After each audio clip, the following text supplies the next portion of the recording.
I think one of the secret or strategy in organization is that you have to have a proper home in each one. I think you have to put it in the same category, such as spices, salt, pepper, oil. There's like mixture of flour, sugar.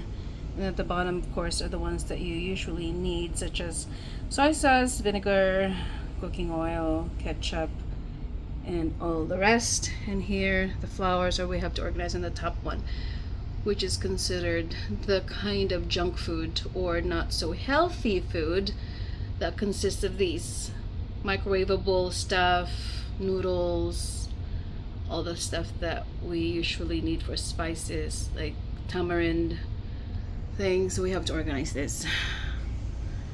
I know people think that organization doesn't take a long time.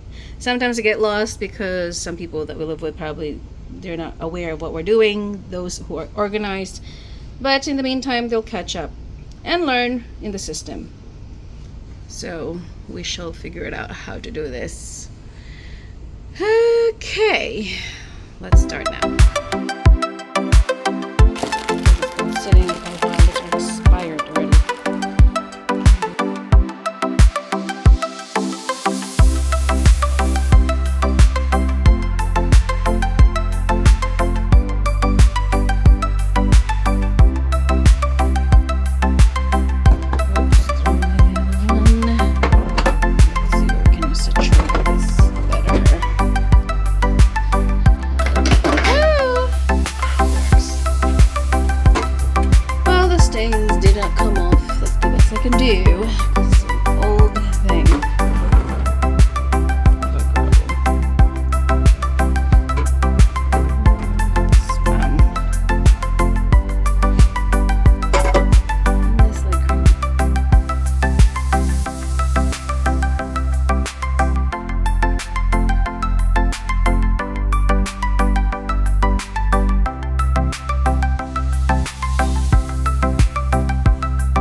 Coming along, people, it's coming along. This is what it looks like so far. We need a stool for some of this, but this one, they're much better. Actually, I'm still thinking. My brain is trying to think the best way. So these are the left things that I have to figure out where to put or where to put them in category. Maybe I should make a section for my tea and coffee, which I have no idea. I have no location for that. I'm trying to see if I could make a section where all the coffees are going to be set. I just love this thing. I wonder where I bought this. I forgot. Home Goods? I think I bought this from Home Goods. This is why I said I love Home Goods. They have such versatile places there. It took me approximately 1 hour, estimation 52 minutes, to organize all of these things. It took a long time, but because we cannot just keep on doing it without thinking. So I'll turn around and this is what it looks like so far. Look at the enough space. So I don't know. kinda have some space here a little bit. Maybe I'm gonna tweak things around. All the oil, ketchup, vinegar, and flour and sugar. And that, I think we need to stock up some more food. We don't need dessert after having lunch and organizing my pantry. Finally, cabinets, I'm still not quite done. The underneath sink still needs to be organized, and just have all this thing. I love this empty bottle refill. About this mess that I have here, the next one. I don't know why. We could never get rid of junk, can't we? So much. All this notebook, all the cards that I got on my birthday, my husband, my son, my mom. And yes, all of that stuff. And let's eat. No makeup yet. I can't do it. Don't know what to do with my hair. And I've been loving this earring. Just wear it this right now. And so I have not made the bed yet. They're gonna think I'm like organizing your closet, but and your pantry, but you can't make your bed. Well, my son gets up really late, so I don't have time. I'll just let it breathe. So no makeup yet. Maybe I should put a little makeup. I already washed my face, took a shower. Did I say that already? Probably did. Today we are making the classic kare-kare with oxtail. This has peanut butter, and if you're allergic to peanut butter, you should not eat this food. These are the ingredients that you'll need. The vegetables usually are available at the Filipino store or any Asian market. It takes a long time for the meat to tenderize, probably 2 to 3 hours. And the last thing that you should add is the bok choy. This is one of my favorite classic Filipino dish of all time. You should try it if you haven't had before. Because we are craving for something light for dinner, so we headed inside the Boulder station and bought one of the Wingstop chicken.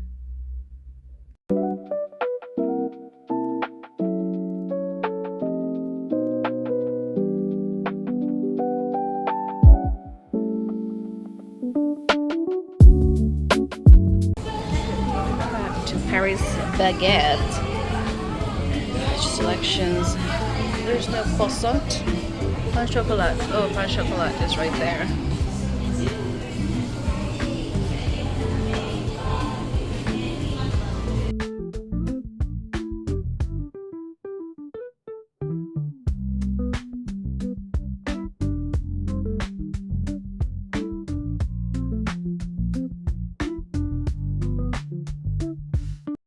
Good morning, everybody. Happy Sunday. I think today is the 26th, and then we're gonna be having breakfast here at Paris Baguette, one of my favorite bakeries in town. And I got all of these. I don't know my camera. Let's see. Let's try this. Which one? The croissant? Oh, this one first. I know it's early in the morning. I shouldn't have sweets, but we shall see.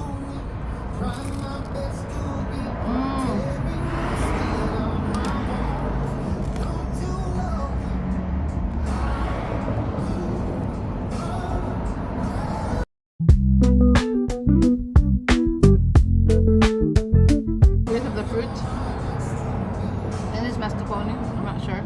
It's so good. With cream cheese.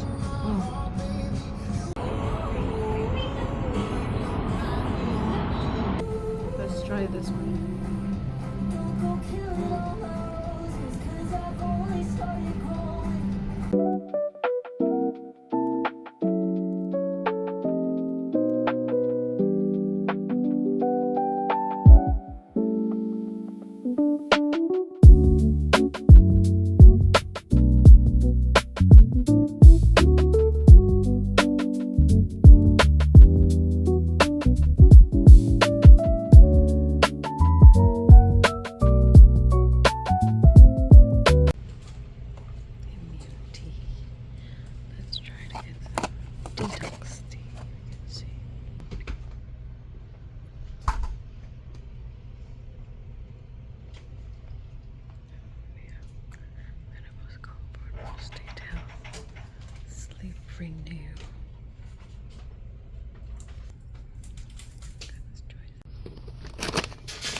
This one is pretty good.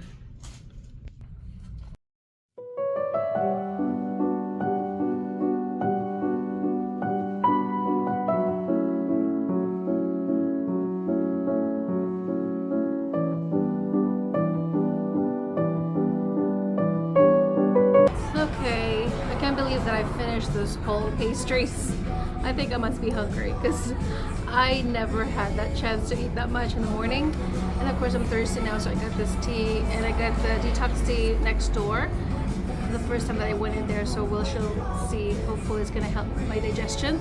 And so right now, while waiting for my husband and son playing billiards, I'm actually still finishing this big book right here. So this book, a compilation of C.S. Lewis, he wrote it many years ago, of course. It has this Mere Christianity, the Abolition of Man, miracles. So this is a book that I usually carry with me wherever I go, because if I am waiting for someone, at least I have something to do. And some kind of a journal. So if you know me by now and been following me for a long time, I like to journal sometimes in the morning, reflect, or collect some quotes that I gather from the book and write them down and memorize them. I don't know if you can hear me well because of the radio, and then of course I'm outside and all these cars. But anyway, one of the things that C.S. Lewis said is, let us now master ourselves and choose our own destiny, by the Abolition of Man, from that book. So when you talk about mastery of oneself, so the mastery of oneself, mastery is a verb, and it's also, it could be a noun, but in this case I only got one particular definition of master. It says gain control of, overcome, conquer. So when you master yourself and choose your own destiny, it is something to do about learning who you are and finding out your identity. And so if you think about mastering yourself, it is about learning your fears, conquering your fears, and understanding why you are fearful, and then facing them head on and taking accountability, and also breaking bad habits and bad pattern is one of the things I think when you want to master yourself. He didn't really specifically give us in a specific illustration of what it means to master yourself, but I'm just giving it based on my observation and opinion about what I have learned in life, that if you want to master yourself, it starts with you. It always starts with what you feel and how you feel and understand about life. And mastering in oneself is actually being honest. The truth will set you free. Because if you want to master yourself, if you're still in denial and hiding from the things of your past or the wounds that you've been burying inside your heart, then how could you possibly master? First of all, you have to figure out what it is that life is all about. I think life is truly a mystery. It's never about the destination. It's always about the journey. It's about getting there, because life is full of detours. However, it doesn't matter what detour you choose if it's going to lead you to your destination, if it's your fate and destiny, and if it's how God wants you to become, and then particularly you're going to arrive there regardless of which route you took. So that's the thing about mastering yourself. It's about choosing your own destiny. So the question is, did God really predestined our destiny, or can we choose about our own destiny? That has always been my question about my own self. I mean, do we have a choice or say in that matter that our destiny has been preset or predestined by God? Or can we really choose our own fate, F-A-T-E? So those are the questions that I have asked myself lately, that if you're going to ask yourself the question, okay, one thing, you can have your own autonomy, you can choose your own life and how you live it, because there is a law of sowing and reaping. But I really think that in other times, regardless of which route I said you're going to take, if this is where God wants you to be, He is going to make sure to redirect you to the right path. Because maybe sometimes we will choose the wrong path, or we think that this path is our destiny, but ultimately when the more and more we try and question life or live the life that we wanted, you can always change your mind. As for me, I never thought that I could end up being here, being a blogger. I never thought in my 44 years of being on this earth would end up doing this kind of career, or whatever it is that you want to call this job right now. But this is what life is. It's a mystery. It is an enigma that no one can really solve. It is never a straight path, saying that maybe this year this is my life, but you'll never know what's going to happen next year. But the important thing is what it is that you're here for. It is about mastering yourself, because the rest, if you cannot master your own self, someone is going to master over you. It is what the law is. If you cannot even manage who you are and learn to understand your weaknesses and also cultivate your strength at the same time, do not be surprised that other people is going to impose the belief system that they have on you. If you never question things about life, of why people do certain things, and you just follow along with the majority, just because it sounds right, it doesn't mean it's always the truth. So this is why when it comes to mastery, you always ask yourself the question, does it resonate with me? Do I really believe what these people are saying? Or is it because it's the majority vote? Most often than not, we are being swayed by people's opinion because of popularity. As I said, just because it's popular, it doesn't mean it's right. It doesn't mean it's ethical. So we have to really understand that mastering yourself is, does it resonate with my soul? Do I feel good about it? Or does my conscience actually saying one thing?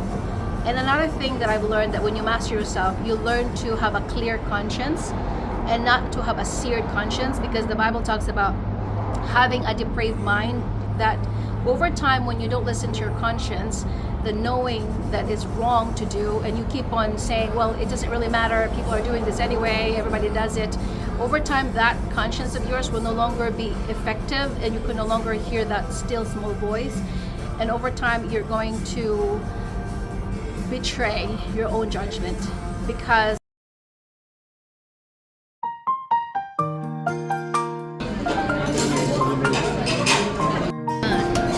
thank you.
This is probably a new fragrance. I've never heard of this before.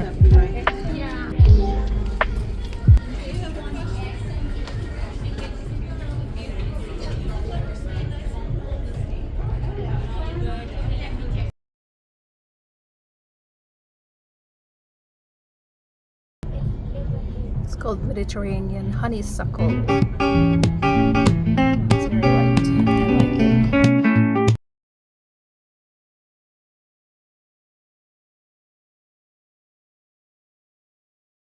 I like it.